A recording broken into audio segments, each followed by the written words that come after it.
ಬಿಡಿ ಕಾಸಿನ ಕಿಮ್ಮತ್ತೂ ಇಲ್ಲ ನಿನಗೆ. ನಾಚಿಕೆ ಬರೋದಿಲ್ವೇ ನಿನ್ನ ಜನ್ಮಕ್ಕೆ? 3 ಹೊತ್ತು ಕೈಯಲ್ಲಿ ತಟ್ಟೆ ಹಿಡಿದುಕೊಂಡು ಊಟ ಊಟ ಅಂತ ಮನೆ ಮರ್ಯಾದೆಯನ್ನ ಹಾಳು ಮಾಡ್ತಾನೆ ಇರ್ತೀಯಲ್ಲ. ಅಮ್ಮ ತಾಯಿ, ನೀನು ನನ್ನ ಸೊಸೆಯಲ್ಲಮ್ಮ.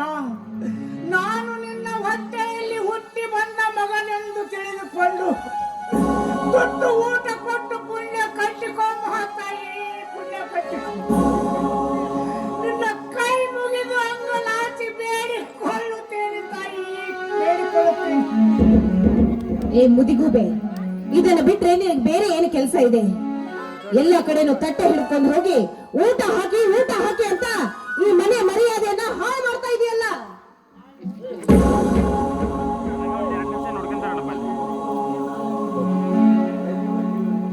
ಅಯ್ಯೋ ದೇವರೇ, ಇದೆಂತ ಕಷ್ಟವನ್ನು ತಂದು ಕೊಟ್ಟು ಬಿಟ್ಟಿಯಪ್ಪ. ಕೈಗೆ ಬಂದ ತುತ್ತು ಬಾಯಿಗೆ ಬರುವಂತೆ ಮಧ್ಯ ಹಾರಿ ಹೊಡೆದು ಅದನ್ನು ನೆಲಸಮನ ಮಾಡಿ ಬಿಟ್ಟಿಯಲ್ಲ.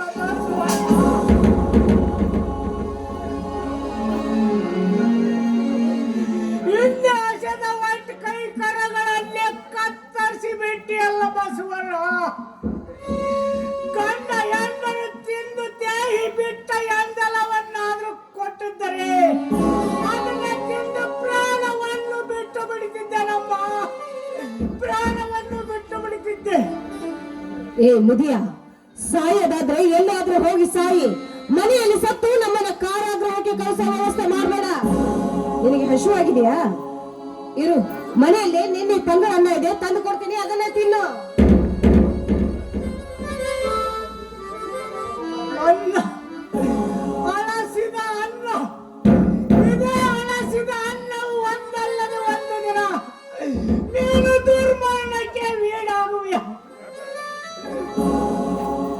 ಇದು ನಿನಗೆ ತಿಳಿಯದು.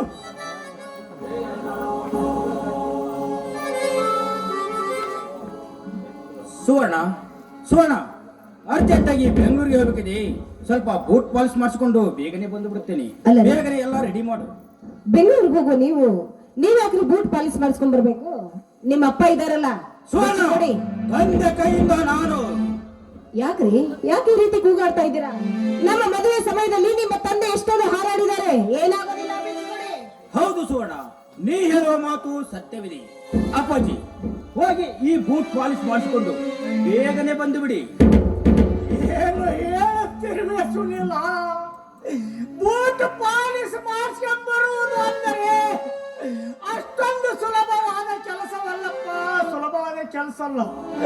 ಹಿಂದೆ ಜಗಜ್ಯೋತಿ ಬಸವಣ್ಣನವರು ವಚನವನ್ನು ಪಾಲಿಸಿದ ಆ ಮಾದರ ಹರಳೆಯನ್ನು ತನ್ನ ತೊಡೆ ಚರ್ಮವನ್ನು ಕೊಯ್ದು ಚಪ್ಪಲನ್ನು ಒಲಿದುಕೊಂಡು ತಲೆಯ ಮೇಲೆ ಇಟ್ಟುಕೊಂಡನಂತೆ.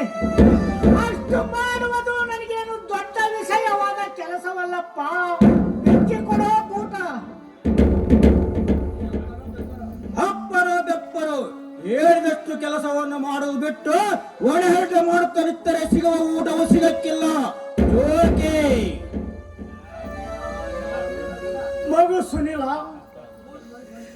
ಬೂಟ್ ಪಾಲಿಶ್ ಮಾಡಿಸ್ಕೊಂಡು ಬರುವುದು ಅಷ್ಟೊಂದು ಸುಲಭವಾದ ಕೆಲಸವಲ್ಲ. ಜಗಜ್ಯೋತಿ ಬಸವಣ್ಣನವರು ವಚನವನ್ನು ಪಾಲಿಸಿದೆ. ಆ ಮಾದರ ಹರಳೆಯನ್ನು ತನ್ನ ತೊಡೆ ಚರ್ಮವನ್ನು ಕೊಯ್ದು ಚಪ್ಪಲನ್ನು ಒಂದು ತಲೆ ಮೇಲೆ ಇಟ್ಟುಕೊಂಡನಂತೆ. ಅಷ್ಟು ಮಾಡುವುದು ನನಗೇನು ದೊಡ್ಡ ವಿಷಯವಾದ ಹೆಂಡತಿಯ ಗುಲಾಮನಾಗಾದ್ರೂ ಮಾಡುತ್ತಾರೆ, ಹೆಂಡತಿಯ ಸೀರೆನಾದ್ರೂ ಹೋಗಿದ್ದಾರೆ. ಆದರೆ ಕೇಳಲು ನೀನಲ್ಲ ಮುದಿಬೆಪ್ಪ. ನಾನ್ಯಾರು ಎಂದು ಸರಳವಾಗಿ ಕೇಳುತ್ತಿರುವೆ ಅಲ್ಲ ಸುನಿಲ.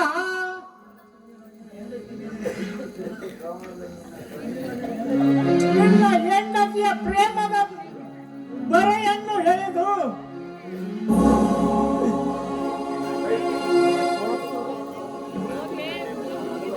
ಈ ನಿನ್ನ ಹೃದಯವನ್ನು ಮುಟ್ಟಿ ನೋಡಿಕೋ.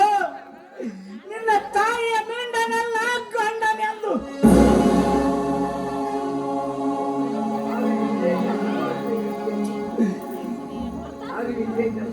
ಆಗಲಿ, ಇಲ್ಲೇ ಕೆಲಸವನ್ನು ಮಾಡಿಕೊಂಡು ಈ ಪಾಪಿ ಜನ್ಮದಿಂದ ಮುಕ್ತನಾಗುತ್ತೇನೆ.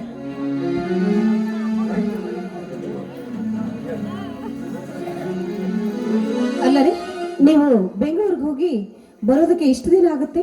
ಸದ್ಯ 8 ದಿನಗಳ ತಡ ಆಗಬಹುದು. ಏಕೆ?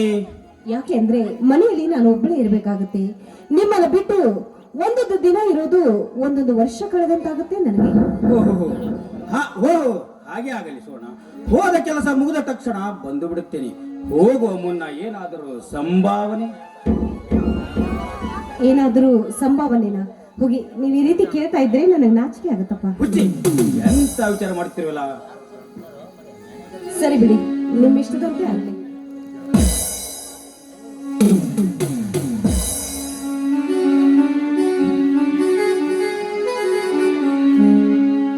ಸಂಜೆಗೆ ಹಿತವಾದ ತಂಗಾಳಿಗೆ ನಲ್ಲೆಯ ಮೃದುವಾದ ಬಿಗಿದಪ್ಪುವೆ.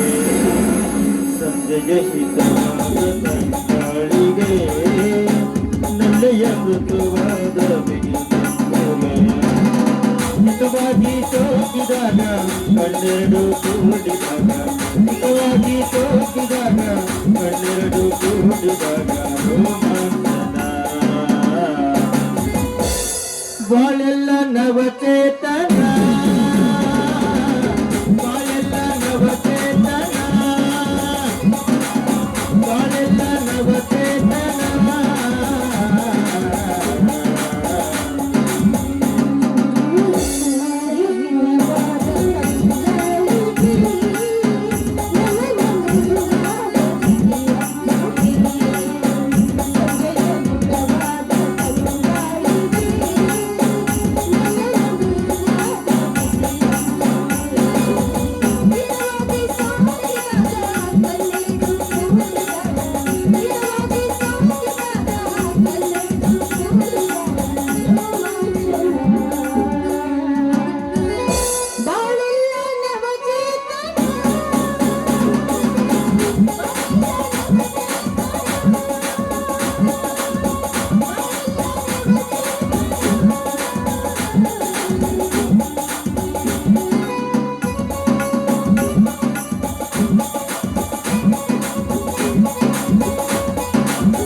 ಕಡಲು ಕೂಡುವ ಆಸೆ, ಕಡಲ ಮೋಡ ಸುರಿಸುವ ಆಸೆ.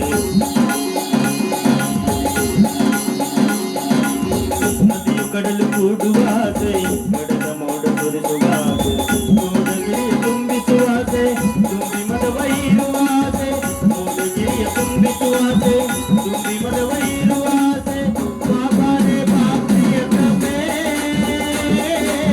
ಬಾಬಾರೆ ಬಾಪ್ರಿಯ ತಮೆ.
ಅಲ್ಲರಿ, ಬೆಂಗಳೂರಲ್ಲಿ ನಿಮ್ಮ ಊಟದ ವ್ಯವಸ್ಥೆ ಹೇಗೆ ಅಂತ? ಹಣವಿರುವಾಗ ಊಟದ ಚಿಂತೆ ಏಕೆ ಸುವರ್ಣ? ಹೋಟೆಲ್ಗಳೇನವೇನು? ಹೋಟೆಲ್ ಊಟ ಮಾಡಿ ನಿಮ್ಮ ಆರೋಗ್ಯವನ್ನ ಹಾಳು ಮಾಡ್ಕೊಳ್ಬೇಡಿ, ಹುಷಾರಾಗಿರಿ. ಬುಜ್ಜಿ, ಎಂತ ವಿಚಾರ ಮಾಡುತ್ತೀರಿ? ನಾನಿನ್ನು ಬರುತ್ತೇನೆ. ಟಾಟಾ.